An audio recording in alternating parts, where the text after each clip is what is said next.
Mithras would have been more correct, but that's not what we're going for here. Anybody else? Chris, your birthday's on December 25th. No, but thank you. Right. Actually, you know what? I think I have that here.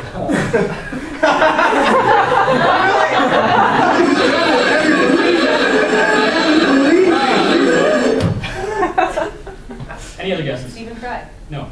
Okay, so I will tell you. It's actually, have any of you heard of Alexander Scriabin, the composer? Oh, Okay. And yet, amazingly, you didn't say him. Well, anyway, tell me about him. What, if anything, do you know about him? Any of you? He has a fantastic mustache. Yeah, he does. He wrote music. Nice. That's right. Hey, I'm running the show. He has soft eyes. How can you tell? For a picture. What kind of dead side? Well, actually, you might actually be getting to something there. He was dead inside. Went insane? In a sense, yeah. Well, in a sense, he was always insane when you think about it. Okay, well, anyway, I'll run through. No. Anyway, I'll run through some of the. Fast? Really? Is it going that quickly? All right, I'll run through some of the preliminary stuff. A lot of this is Greek to me, so hopefully it makes sense to somebody out there. So he was a Russian composer. I know, I just had a Greek. He knows Greek. Okay, so anyway, he was known equally for his musical genius and eccentric personality. So he's one of kind of a late romantic, initially inspired by Chopin. Before he developed a really, I can't even think of the word to describe it, very unique, it kind of presaged 12-tone music, if you can make sense of that. Yes. So in addition to that, a lot of his music is also atonal. So he was famous for like a color organ, if you guys know what that is. Like instead of music being played, it projects color onto a screen. He was famous for incorporating stuff like that into his work. He liked to make poetry was expressed through music with him. But I mean, despite his genius, he kind of had more than one interesting character traits. First of all, he had what I can only describe as probably Newtonian levels of arrogance. Would, as I think it was actually Stalin who once said that nobody was more beloved in their lifetime and more quickly forgotten after death than Scriabin.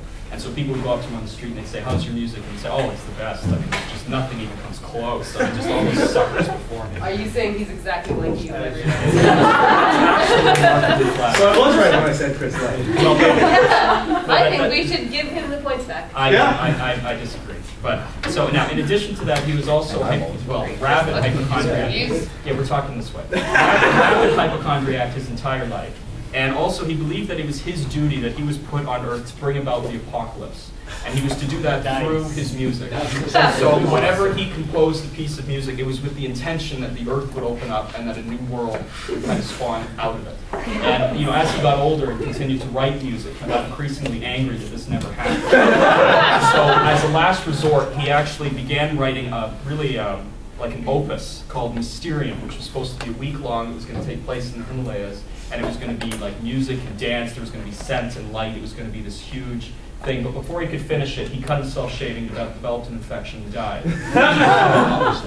Unfortunately, we're all still here. How did Joss Whedon not get a hold of this for a Buffy episode? This seems right up his alley. Well, I mean, as Stalin said, nobody was more quickly forgotten after death. I was going to say, did he compose Justin Bieber's music? There probably is a causal link. I wouldn't put it past him. This guy kind of got around. But, okay. We'll move on. So, another easy question. What movie's going to debut on July 20th of this year? It's a big one. The Batman. Right. Yeah. Very good. Okay, so while we're on Batman, where does it take place? It takes place in Gotham. Right. Yeah. Very good. You're redeeming yourself. So, what does the name Gotham mean? Where does it come from? Isn't it another name for New York? Well, yes, but before that it meant something else. I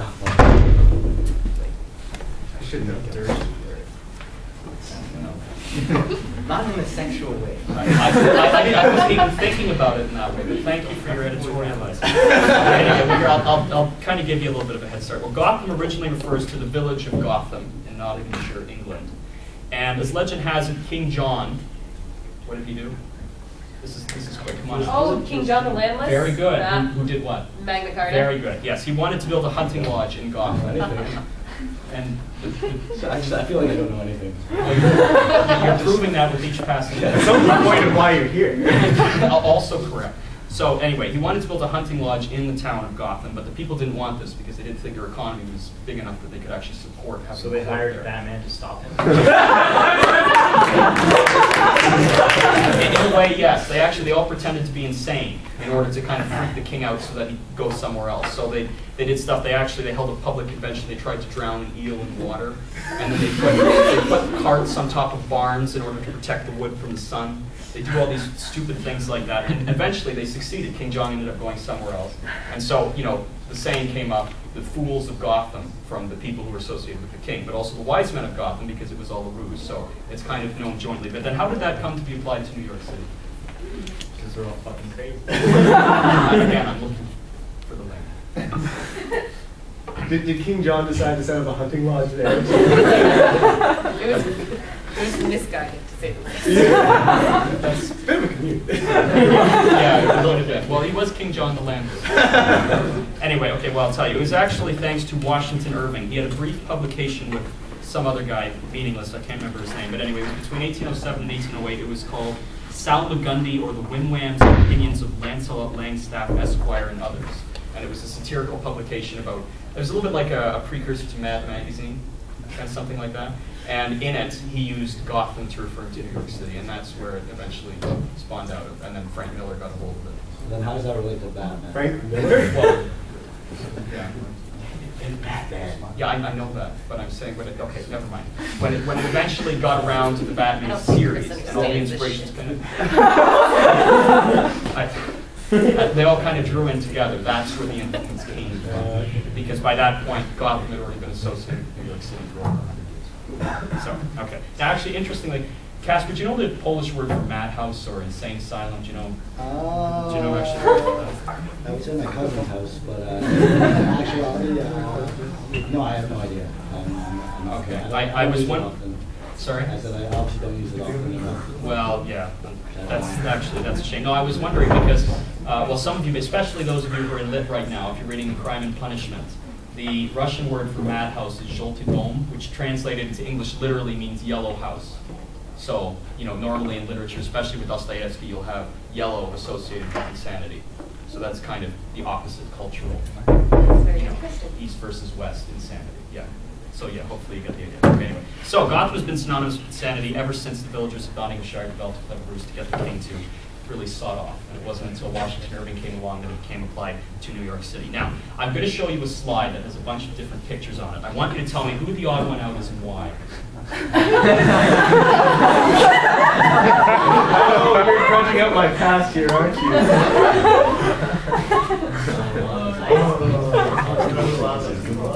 Well, who do you know? Just a second. Who do you people recognize here? Well, I recognize Carl Sagan. Sorry? I recognize Carl Sagan. Yes, right The there. guy to the left of him is a friend of Paul Erdish's. That's good. What's his name? I don't remember. Okay. I think he's got the lowest Erdish-Bacon number. You're actually right. Yeah, you get points for that. That's actually Daniel Kleitman. Yes, mathematician turned physicist. Or Yeah. Paul Erdős. And yes, he has the lowest. oh, so Did they all study math? One of these people didn't have Odd one out. Except for one of them. Yeah. So One of you're, these doesn't you're have making an fun Irish of... number. One of these doesn't have I'm an assuming Irish it's a number. baseball player. No. I don't have an Erdish Natalie number. Portman, Yeah, she it's studied not- something else at Harvard? She studied like English or We're something? going to be getting to that in a second. The correct answer is actually Alec, who as of Yeah. yet doesn't have an Irish. Everyone else here does. No, to answer your question, Natalie Portman studied psychology at one point at Harvard, and she collaborated. Her professor was kind of like a mathematician, sociologist, whatever, Okay. and so she has an Irish number. And actually, back to the baseball What is player. the Irish number? Sorry. And we're going to be getting to that, believe me. So now the baseball player is Hank Aaron. I'm assuming you've all heard of Hank Aaron. No. No. What? You guys? Okay. Does anybody want to be a panelist and kind of displace one of these losers? Okay. I'll take the job any day. Thank you, Simon. Thank you for your support. So anyway, okay. Well, it's debated amongst mathematicians and people who kind of developed the notion of an Irish number, that Hank Aaron has an Irish number because he and Paul Erdős visited a university, I think in Cleveland, and they both signed the same baseball. And so they defined baseball as a collective work that they and therefore Hank Aaron has an Irish number. Who's the first? Sorry? Who is the first? That's Danica. She's actually Danica McKellar. She was a childhood actress. Has anybody here seen or heard of the Wonder Years TV show? It was big in the early 90s. Yeah, she was starred in that. She also has an Irish Bacon number. Really? We're getting that. So anyway, so what is an Erdős number? Well, simply put, it's your degree of separation between you and Paul Erdős, the Hungarian Jewish mathematician who is 6 degrees of separation? well, no. Like it's like, you know, if you and I worked on a paper together, you have a Leckenby number of 1. And then if we worked together, I would have a Leckenby number of 2. That's right. Okay. So it's your degree of separation. So Can we not start Leckenby numbers though? I don't like the sound of that. I want as large a Leckenby number as I can. very flattering. Thank you. Okay, so anyway, Paul Erdős is probably most famous for being the mathematician who published the most papers. Not the most pages, that honor actually goes to Euler, but he did publish more papers, 1,525 articles over the course of his lifetime. And I believe, Alec, you told me the average is 50. Yeah, I think it's something like 50 papers for the average working mathematician Yeah. in their lifetime. So there you go. This guy's well over that. He did a lot of amphetamines to do that. Well, that's just it. Courtesy of his Spartan existence, he was able to churn out quite a lot of information. But we'll go through, in addition to being fantastically gifted, as I'm sure you've all put together, you know, being able to publish that many papers, he could actually calculate a person's age in seconds when he was 3 years old. So that's just one tidbit. But I mean, probably the most entertaining bit are all the quirks of his life. So before we get to those, Alec, do you want to run through any of the ones that you may or may not remember before I actually start listing them? Well, there was the time that Graham was sort of Paul Erdős's handler. He sort of formed like this Paul Erdős base of operations while Paul was roving around the world. And, Graham bet Erdős that he couldn't go off amphetamines for a month. So Erdős just went cold turkey. And so he lost his bet, lost $500, and wrote it off as a business expense. Erdős then said, I want to thank you. You've shown me I don't have an addiction, but you've set back mathematics an entire month. Yes, I remember you telling me that story. Yeah. Just as priceless now as it was then. Well, I figure there's people in the audience that. No, I agree. I was actually agreeing with you. That was actually genuine. So here, but just to kind of flesh that out a little bit, probably my favorite part about her is just his unique vocabulary. So when he'd write his diaries or letters to friends, well, I mean, the one that Alec told me was like, if you need to address a letter to a friend, he'd start it with, you know, dear so-and-so, let P be an odd prime. And then he'd start writing, like with whatever. And then he'd end it with something like, and K is something else. Yeah, basically just went right into the proof. He didn't bother asking, how was your day or anything. Yeah, you know, very Math. self-centered. Yeah. Yeah, disgusting. Okay, anyway, but beside that, in his diaries, he would refer to God as the supreme fascist, or abbreviated SF. Is Sean Fazell here, by the way? No. Okay, well, anyway, he referred to God as the supreme fascist, whom he often accused of hiding his socks and his Hungarian passports, and of keeping the most elegant mathematical proofs to himself in a publication known as The Book. So Paul Erdős himself wasn't actually religious. He didn't believe in religion, but he did famously say, you should, you know, whether or not you believe in religion is irrelevant to me, but you should believe in the book. So that's one attributable. And also, even just ordinary words he'd substitute kind of for his own meaning. So when he'd write letters, women he referred to as bosses, men were slaves, people who stopped doing math had died. To the woman, right? Yeah, well, yes, that would be a logical assumption, yes, but thank you for clearing that up. People who stopped doing math had died. People who had actually died had left. Alcohol was poison. Music was noise. People who married had been captured, while people who had been divorced were liberated. To give a lecture in math was to preach. To give an oral exam to students was to torture. And when referring to countries, he had kind of a strict view on whether or not a country actually fulfilled its right to maximize individual freedoms. And so if a country didn't do that, according to his standard, then he'd refer to them by a derogatory nickname with lowercase letters. So the United States was referred to as Samland, after Uncle Sam, and the USSR was Joden, after Joseph. So, and then back to the point you brought up earlier, there is also a thing called an Erdős-Bacon number. I have no idea who created that or why, but the point... Francis Bacon? No, it's actually Kevin Bacon. Oh.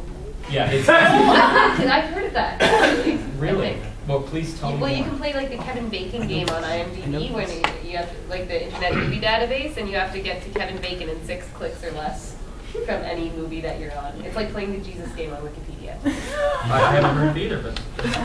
Where you click random article, and in 6 clicks or less, you have to make it back to Jesus' page. Huh. It's fun. I'll have to remember that. But anyway, yes. So it's an aggregation of a person's Erdős number and Kevin Bacon number. So your degrees of separation for Paul Erdős plus degrees of separation for Kevin Bacon. So from the previous slide, Danica McKellar has an Erdős-Bacon number of 4. And the guy next to her, Daniel Clayton, who's a friend of Erdős, he has the lowest known Erdős bacon number of 3 because he collects